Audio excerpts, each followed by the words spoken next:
আসসালামু আলাইকুম ভিউয়ার্স, কেমন আছেন সবাই? আশা করি সবাই ভালোই আছেন। তো আজকের ভিডিওটা হচ্ছে পে স্কেলের সর্বশেষ আপডেট নিয়ে। নবম জাতীয় পে স্কেলের সর্বনিম্ন বেতন নিয়ে ৩টি প্রস্তাব উত্থাপন করেছে পে কমিশন। এই ৩টি প্রস্তাবের যেকোনো একটি চূড়ান্ত করা হবে বলে জানা গেছে। গত বৃহস্পতিবার ৮ই জানুয়ারি সচিবালয়ে পে স্কেল নিয়ে পূর্ণ কমিশনের সভায় এ প্রস্তাব করা হয়। বিষয়টি নিয়ে প্রেজেন্টেশনও দেওয়া হলেও সিদ্ধান্ত চূড়ান্ত করা সম্ভব হয়নি। এ কমিশনের সভাপতি জাকির আহমেদ খানের সভাপতিত্বে অনুষ্ঠিত পূর্ণ কমিশনের সভায় ডক্টর মোহাম্মদ আলী খান, এনডিসি, মোহাম্মদ ফজলুল করিম, মোহাম্মদ মোসলেম উদ্দিন, সদস্য সচিব মোহাম্মদ ফরহাদ সিদ্দিক ছাড়াও খণ্ডকালীন সদস্যরা উপস্থিত ছিলেন।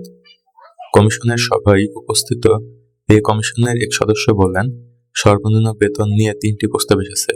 এর মধ্যে প্রথম প্রস্তাব ২১,০০০ টাকা বেতন স্কেল ধরা হয়েছে, দ্বিতীয় প্রস্তাব ১৭,০০০ এবং সর্বশেষ তৃতীয় প্রস্তাব ১৬,০০০ টাকা বেতন স্কেল করার প্রস্তাব করা হয়েছে। সর্বোচ্চ বেতন স্কেল কত হতে পারে এমন প্রশ্নের জবাবে ওই কর্মকর্তা আরও বলেন, এটি এখনও ফাইনাল করা যায়নি। বেতনের সঙ্গে বাড়ি ভাড়া, চিকিৎসা ভাতা সহ অন্যান্য ভাতার বিষয়টি রয়েছে। এগুলো কেমন হবে তা এখনো চূড়ান্ত না হওয়ায় সর্বোচ্চ বেতন স্কেল নিয়ে চূড়ান্ত কোনো প্রস্তাব আসেনি। তো আশা করি বিষয়টি আপনারা বুঝতে পারছেন। তো এই ছিল নবম জাতীয় পে স্কেলের সর্বনিম্ন বেতনের ৩টি প্রস্তাব।